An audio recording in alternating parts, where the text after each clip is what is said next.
De volta, Silmar César Miller, depois das férias. Bom dia. Muito bom dia, Otávio. Bem-vindo de volta. Espero que tenha curtido bem a série, tenha descansado. Tem muita novidade para a gente comentar pela frente, né, Tavinho? Tem sim, tem sim. Tem muita novidade. E eu dei meio que uma fugida assim das notícias, só aquilo que era mais, que chegava mesmo como mais importante, é que eu ficava sabendo. Dei uma refrescada na moringa, como a gente diz, né? E aí, sozinho, isolado, nem de carro estava, só de bicicleta ou a pé, cozinhando para mim mesmo. Fiz um retiro espiritual, fiz um 20 dias sabático aí sozinho, que foi muito bom. Vi que eu estou com a cognitividade em ordem. Ainda tem um pouco de juízo, Silmar César Miller. Muito bom. Bem-vindo de volta também. Obrigado, obrigado, obrigado. Vamos lá então, começando com preços, commodities agrícolas e mercado financeiro. Tavinho, você está de volta num dia muito ruim para os mercados todos que a gente acompanha diariamente. Situação muito crítica hoje, porque tem notícia ruim de tudo que é lado. China divulgou dados da sua balança comercial hoje. A China, que é líder em comércio global, né? Exporta de tudo, importa de tudo. A gente já conhece essa história aqui há longos anos. E a China divulgou agora o balanço das exportações e importações, ou seja, a balança comercial, agora do mês de julho, mês passado, e mostrou uma queda aqui de 14,5% nas exportações, em relação ao mesmo mês do ano passado, e 12,4% a menos do que em importações também, em comparação com julho do ano passado. Ou seja, um tombo.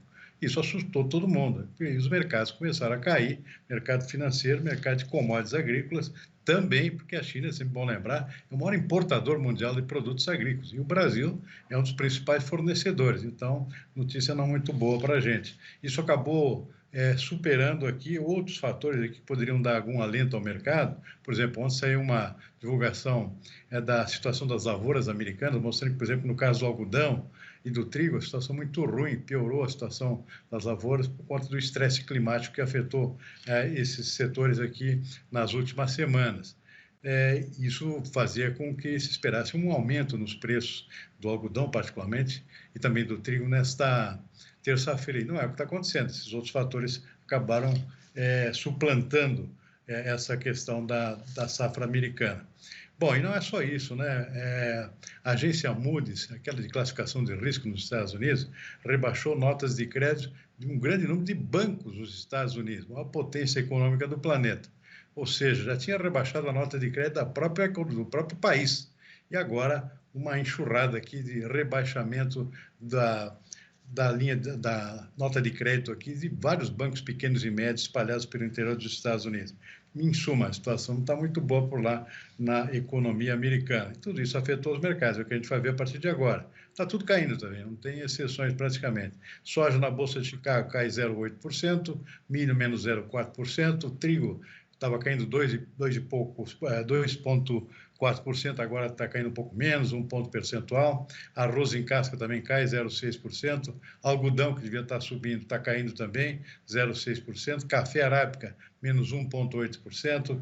Açúcar, agora há pouco, menos 1,6%. Suco de laranja, um tombo de 2 pontos percentuais. E até o cacau, que estava no mercado muito valorizado, até por quebra de safra lá no oeste da África, tombando também 3,4% de queda, a principal queda desta terça-feira.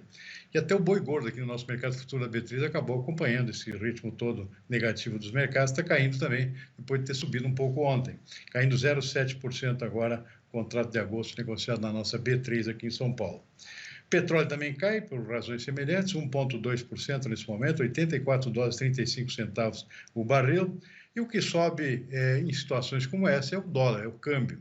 O dólar lá fora está subindo 0,7%, o dólar index. No Brasil aqui, o mercado de câmbio está acompanhando a mesma coisa, subindo também 0,7%. Mercado de ações despencando, mundo afora. Índice Dow Jones na Bolsa Nova York cai 1 ponto percentual, Bovespa aqui também cai 1 ponto percentual, tem queda na Europa, tem queda na China, enfim, tá vendo? Tá uma debandada aqui dos mercados. Essa terça-feira, pelo menos, começou muito ruim. E o quadro dos mercados é um espelho dessa situação, infelizmente. Pois é, interessante, né? Porque esse cenário todo aí global, né, Max, que você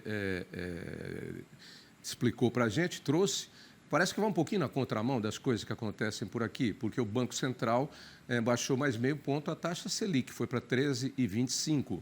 E aí nós temos isso aí, a gente já estava comentando sobre isso antes, é uma política programada pelo governo para esse segundo semestre, né? Existem até já alguns cálculos para a quanto as taxas devem chegar em novembro e dezembro, no final do ano, mas as coisas não estão assim do ponto de vista do lado político, não. Por exemplo, o presidente Lula já anunciou aí que já tem na manga aí mais 2 nomes para trocar gente lá no Banco Central, não está contente com a política do Banco Central. Também existem informações de que o governo atual fechou aí o primeiro semestre com um rombo danado, quando comparado com o superávit e o que o governo anterior deixou em caixa até dezembro. Será que está gastando por conta? E o PAC não anda, né? O PAC está lá e dele depende uma porção de coisas aí, inclusive de dinheiro para liberar para a economia uma fortuna aí. Como é que se analisa tudo isso?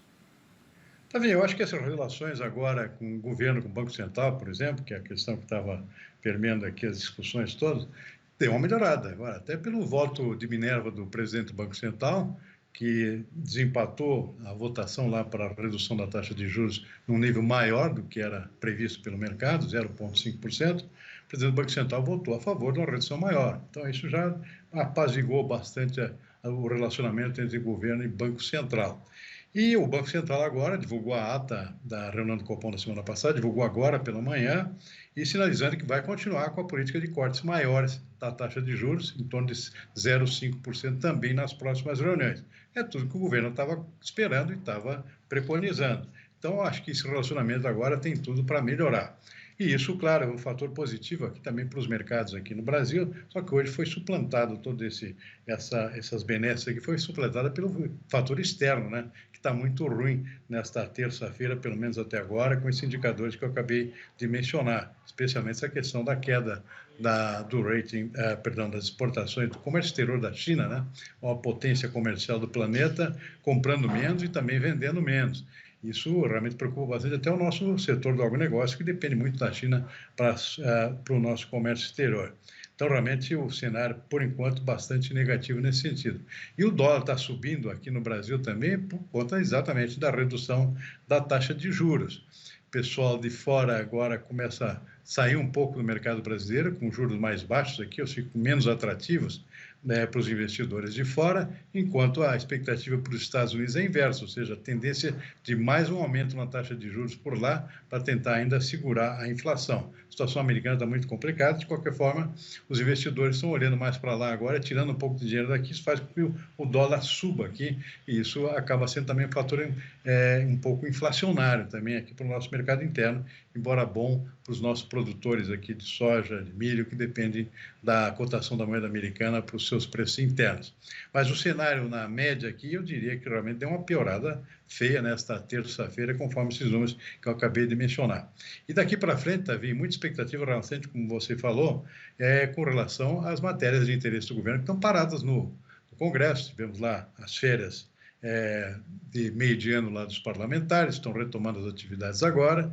Vamos ver se essa coisa agora começa realmente a andar com a votação dessas grandes reformas que o presidente Lula vem perseguindo aqui, com o sentido de dar uma melhorada na nossa economia também.